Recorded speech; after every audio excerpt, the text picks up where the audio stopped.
Yo, what's going on YouTube?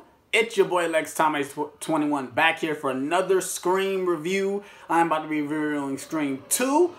And let's go ahead and get into this, man. This will be a spoiler-filled review. I will be talking about some of my favorite scenes, talking about certain plot points that probably will be spoilers. So let's go ahead and get into this, man. Let's get into Scream 2. Alright, starting off with this one, we have another epic opening with Omar Epps and Jada Pinkett Smith, and it's amazing. This probably is not as best, it's not better than the first one with Drew Barrymore, but this is a pretty good death scene. Jada did a really good job, especially like she's getting stabbed, and her reactions while she's getting stabbed is so good. And then when she gets up on stage, it's just every time I watch it, I just have to sit there and watch, and her reaction, the music swells, and then she just plops. What Wes Craven does. This film is also directed by Wes Craven. The same cast is back besides Billy and Stu, but the same cast is back. But let's go ahead and get back into that scene.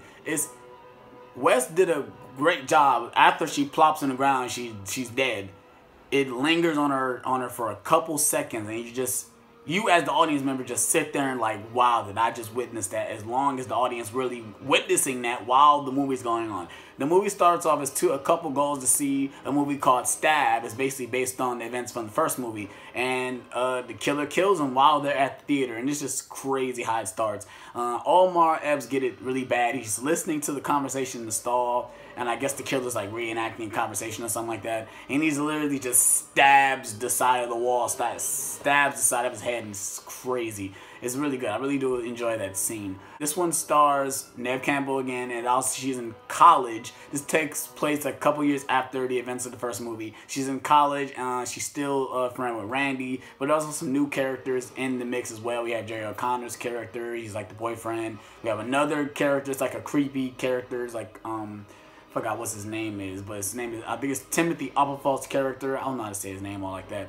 But we have Dewey back, we have Gail Weathers back, but basically the whole thing is this one's take place of this. Basically, it's a copycat of the first movie, and he's trying to create a sequel for basically the first movie. Love that aspect, but that kind of dies down the kind of the specialty of the first Scream. The first Scream was basically a nod to other horror films. This is basically a nod to the first Scream movie. It felt like Wes Craven really didn't direct this movie. He felt like he took a step back and knew he was directing a Scream movie, so let me go ahead and do the same tropes I did in the first movie to do in this one. They have some good sequences in this movie, but some of the acting is kind of dull. I don't like the boyfriend in this movie. I don't like his acting. I especially don't like the scene. There's a scene where they're in the cafeteria and he just starts singing some weird song from Jerry Maguire or something like that. I really didn't like that scene. I'm gonna go ahead and get into some of the deaths. My favorite death out the whole movie is Randy's death. He's literally on the phone with the killer, like toying with the killer, trying to tell about all these horror movies. And he walks up to the newsman, and the killer really just grabs him and just like literally like gutting him in the van. I love that scene. I love the scream that Courtney Cox gives. It's like one of those classic screams. The characters that play the characters in the first movie come back and they do a good job. Neve Campbell do a good job playing Sydney in this role. You really do sympathize with her in this character because she feel like, why is this following me? Why can't I just go on with my normal life and be my normal self? She's tired of being called that girl, or, you know, that's the girl from that, you know. And I loved her acting in this. You really do feel that. There's a scene where she's in a play and she has to play this character, and like all these, like the people in the play have to attack her, and she literally sees the Ghostface killer in the background. She can't get it out of her head, and you really do feel her in these scenes. I really do like those parts of these movies. That's the one thing that probably gives this movie a little bit of jump, because you really go within the psyche of Sydney in this movie.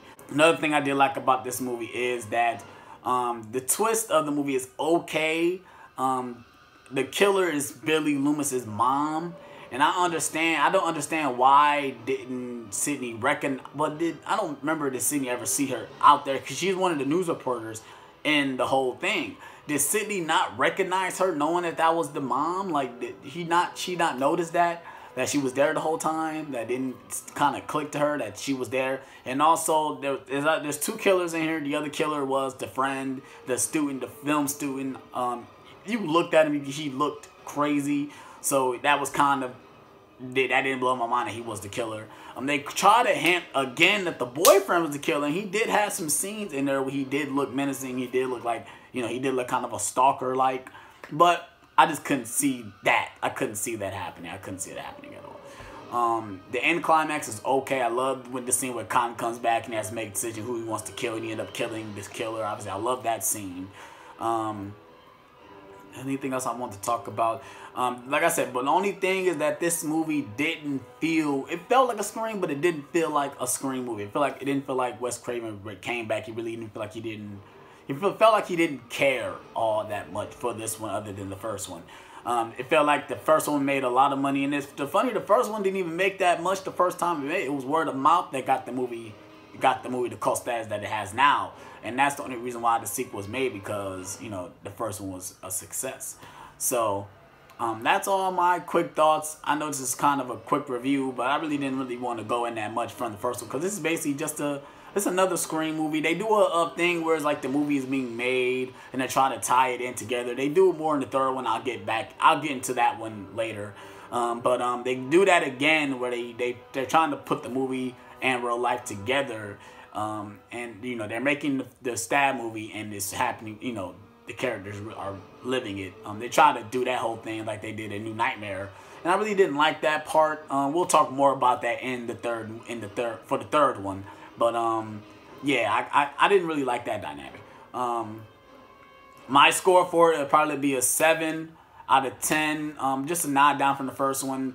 But it's still an enjoyable movie. It do have some good scares. It does have some, some moments, but it's just a nod down from the first one just because of the first movie. I hope you guys enjoyed this video. Please slap the like button. Please subscribe for more. Let me know what your favorite scary movie is, or what's your favorite Scream movie in the comment section below. And I'm out on this one, you guys. Peace.